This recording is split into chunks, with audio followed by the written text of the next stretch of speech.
қайдасың жалпы өзің? Кімсің, қайдан жүрсіңдер? Мен Мәруан. Осы Жібек жолы Астананың жанынан келдім. Әдейі бүгін таң зікіріне. Иә. Таң зікірінде ерекше ғой. Өйткені осында алдында мынандай бір ақпарат алып едім. Orada бір не? Мынандай шаңырақ. Не туралы? Шаңырақ, мынау батыс пен шығыстың екі жақтың уқы сияқты көрсетті де шаңырақ пен кереге қосылған деп. Иә. Енді оңтүстік пен солтүстік қосса нықталады деп түстік. Біздің қазағымыздың еліміз шаңырағы көтеріліп биіктен жақсарады деп түстенді. Ой, мынау қызық ақпарат қой өзі. Иә, ерекше сосын да қызығушылық оянды. Енді ары қарай Сызықтың белгісі бар. Иә. Осылай шаңырақ сияқты көрсетті. Сосын енді сурет салғаным осы. Соның несі бүгінгі енді тағы да таңғы намаз ерекше періштелер қолдайды. Үкім түсіреді дегесін. Енді оны жаңа естіп жатырмыз. Жалпы сондай бір таң намазға зікірге қатысқан ерекше. Мынандай бүгін түскенін айтып оқып кетейін қысқаша. Асырдан келген ақ хабар жолды сілтеп жаздырған. Хатнама түскен терісінен бөгет салар әруақ деп түсті. Ол Укашатадан. Сарбаята, берік ұстап бірлікті бұзып шығар қамал бар. Төтеп берер ақпарат, барымтай текті, үзер кекті. Шапрашты айым көз, сөздің қорын артырар. Бөлтірік күшік өспес ашудан, мейірім көркем бастар бастауды. Шәмші әруақ ұн қосып, жырлар елдің мұңын ер шығар деген бір жақсы не шықты. Алла жазса, осы біздің қазағымыздың, еліміздің бір мықты азаматтары бар ғой. Мынау ата жолының, өзінің ата салт дәстүріміздің әрі қарай алып кетер осы бастамалар басталып жатыр ғой. Соның бір жақсы Тоқберген Байтасовтың мынау ата жолының сотталып жатқанына ішіміз күйіп, мысалы, бәріміз қазақпыз ғой. Тіл дедік, енді мынау дін дедік, енді діл деген бар екен, сол ділдің не екенін түсініп жатырмыз. Екі жылдай жүрміз, мынау қазақтың салттың қол өнерін үйреніп, халыққа үйретіп, сондай бір етік тігу, мәсір тігу дегенсе өз қолымыздан. Жақсы, енді сіз айтыңыз, мына ата жолына іс қозғалып, тек қана қозғалып қоймай, енді сотқа жіберейін деп жатыр. Бір туралы не айта алар едіңіз? Енді өзімізді соттағанмен тең ғой. Қазақтың бұрын ата-бабамыз соттағанмен тең. Мысалы, біз енді жас 61-демін ғой. Мен ата әжені көрген кісімін. Ата әжем қол өнермен айналысқан, содан қалған шұғына ғой. Ал енді қазір осыны қайта жаңғартқан кісі шығып, осыны көтерген қайта қолдағаның орда соттаған деген ол күлкі. Баланың келешекте біз күлкіге қаламыз, ұятқа қаламыз, содан қорқам. Сол намыс, бұл тарих, сол намыс бізді ұйықтатпай, таң атпай, осы келді міне нұр жауып тұр. Енді Алла жазса көркейеді Қазақстан. Ата жолы, ол әр уақытта ол тоқтамайды. Ол өйткені бізге керек тәрбие балаларға. Мен өзім мұғаліммін. Кеше келді Масқаптан әкесі, шешесі сақалды сөйлеп. Соның баласы жабылып қалған ғой. Енді бір күн сабақта болды, екінші күн мамасы айтады, сізге келгісі кеп ана бала талпынып тұр дейді. Өте жақсы. Осымен тоқта. Менің осы тақуалықты меңгеру. Біздің ата-бабаларымыз сияқты осындай жүннен киініп, жуырда, мысалы, мен Озерный ауылына барып, кигіз басуды үйреніп келдім. Осы үстіндегі мына киімді мен өзіңіз жасадым. Басып шығардым. Үйрететін ұстазым мына жеңімен жағасын істеді. Әдемі екен. Содан кейін осындай басындағы бас киімді де мен өзім бастым, осы Астанаға келгеннен кейін үйде отырып. Сосын мынандай жылы жеңсіз киім. Осында қазір Жібек жолында. Бұл да кигізден. Бұл да жүннен жасалынған. Осындайды Маруан әпкенің үйінде стол жасап берді жолдасы. Сол үйде оқу орны бар екен. Сол жерде үйренемін, әйелдерге үйретіп жатырмын. Мастер-класс көрсетіп. Неге алдымызда жатқан мына текемет, кіші болса дағы осында өзіміз басып шығардық. Өзім қолымнан шығарғанмын. Бұл да әдемі. Осы жүнмен тек қана үстігі киім емес, аяқ киімді де басып шығару. Енді мынандай сұрақ болып тұр. Осы жүннен дүниелер жасап жатырсыз киімдер. Ол магазиндегі дүниелерден айырмашылығы бар ма? Қандай айырмашылық? Әрине оның айырмашылығы өте зор, жер мен көктей. Өйткені бұл біріншіден қол өнері, екіншіден бұл жүннен қойдың жүні біздің Қазақстанда өндірілетін бұл жүн. Бұдан ем-шипа өте көп түседі. Бір жағынан жылы болғанымен, екінші жағынан бұл мына неден табиғаттан келетін мына біздің экология табиғи өнім. Табиғи өнім. Бұл бізге қорғаныс береді. Бір жағынан жылы болғанымен, екінші жағынан қорғаныс береді. Мына световой луч дейді, сондай недерден қорғаныс береді. Сосын ем-шипасы өте көп. Енді мен сізден бір сұрақ берейін. Осын үйреніп жатырсыз жақсылыққа, табиғи өнімді. Осының бәрін қайдан естідіңіз? Неден басталды? Кімнен үйрендіңіз? Әрине бұл дүние басталды өзіміздің бас киім Эльмира деген бізде Алматыда не бар? Аққу бар. Сол кісі былтыр келіп, осында Астанадағы әйелдерді үйреткен. Ол кісі Тоқберген ағаның ордасына келіп, қамшыға ем-шипа алуға келген кісі. Сөйтіп ол осы Астанада үйретті. Біз енді қалған адамдарды үйретіп жатырмыз. Ал енді жаңа сіз Тоқберген Байтасов деген айтып кеттіңіз. Ол кісі туралы бір-екі сөз айтсаңыз, ол кісіні іс қозғап, сотқа жіберейін деп жатыр дейді. Сонда ол қалай? Оған көзқарасыңыз қалай?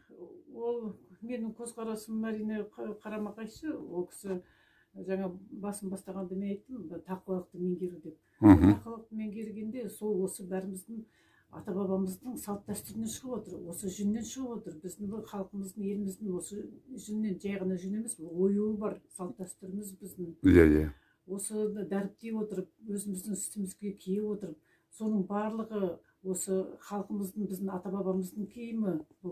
Мына кигіз үйді басталған, бұл қойдың жүнінен басталған. Мына теріден істелінетін сауыт, аяқ киім барлығын осы басталып отырған біздің ата-бабамыздың салт дәстүрі. Сондықтан бұл тақуалықты меңгеру тек қана намаз оқып, Құран оқу ғана емес, бұл қолөнер.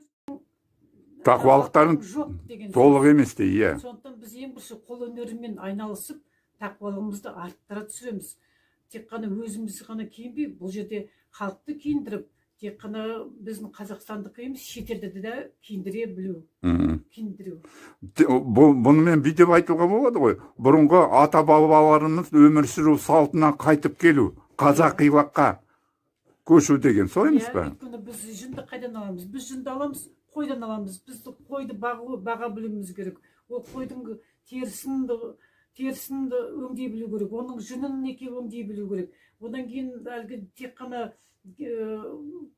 өзінің жүнімен терісі ғана емес, шек қарнын да оның ашып, іске асыра білу неке. Өзінде де ем-шипа жатыр. Сондықтан біздің ұстазымыз деп айтпасақ дағы, бізге өнеге болып жүрген Тоқберген Байтасовтың бізге беріп атқан осындай бір үлкен өнегесі өте көп, өте зор.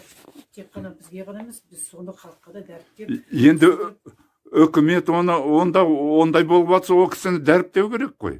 Әрине дәріптеу керек. Іс қозғау керек жоқ онда. Іс қозғалған деген ол өте біздің салт дәстүрімізге қарама-қайшы нәрсе бұл. Өзім солай деп түсінемін. Жақсы, көп рахмет.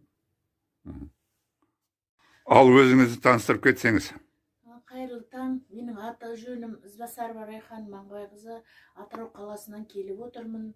Осы ата жолына қадам басқаныма 2 жыл болды. Бой тазартып, Құран үйреніп, жетеленушімін. Бір аяқ астынан бір сырқаттанып қалып, қатты аяқ қолым сынып. Сырқаттанған ол не болып еді? Көлік апатына түсіп, аяқ қолым 7 жерден сынған болатын. Қашан болды ол? Тамыз айының басында. 5-6 ай болып қалды, есі? Содан дәрігерден еміздеп, ем қонбағасын қайта-қайта аян салып, осы жақтан ем-шипан қонады, бойың тазарып келеді, жүрегіңді нықтарсын деп аталар салғасын келдім. Міне бүгін күні 9 қамшыдан 4 қылшынды алып, көзім жетіп атыр. Бүгінді алдыңыз жаңа, иә? Бүгін, нәтижесі, мен аяғымды баса алмай қос балтақпен келген болатынмын. Балтағымды тастап қазір бүгіні бір таяққа түстім. Аға шипа салып атырғанда бойыма Құран арқылы тамыр жағалап жылу жүреді. Сол жылудан кейін кәдімгі мына үкіметтің излечение алғанда жүретіндей қуаттеніп, вибрация беріп, аяқ қолым, сырқыраған тамырларым, жарылған жерлерге қызу болады. Сол қызу денемнің бәрінде жүреді. Ең соңында аяқтың басына келіп, мына тартылып тұрмай, я гипсті дұрыс салынбаған ба кезінде аяғым қисық біткен болатын. Бұлай, иә, осылай бітті. Қазіргі күні аяғымды тіке басып, екі аяғыма нық тұра аламын. Соған көзім жетіп, бүгін дейтін. Енді айтыңызшы, мына аяғыңыз қисық бітсе, ол қарадан қарап қалай ол түзеліп кетті? Бұл енді Алланың құдіреті, қамшыдан алғаннан кейін мына жерде гипстің кезінде сіңір тартылған шығар деп ойлаймын өзім. Сіңір дұрыс бітпеген. Сол сіңірлер қатты қызғанда шытырлайды. Тарап, қазір аяғым өзі оңына қарай келе жатыр. Соған көзім жетіп өте қуаныштымын. Бойыңызға қуат берсін, қасиетіңіз аға нықтала берсін. Амин, амин. Баянбай атаның ордасы құдіретті орда екені көзім жетті. Ел халқымның көзін ашып, осындай қасиеттің бар екенін қазақ халқында халқым түсінсе екен деп тілек тілеймін. Енді қысқаша айтып кетсеңіз, осы ата жолы деген не береді?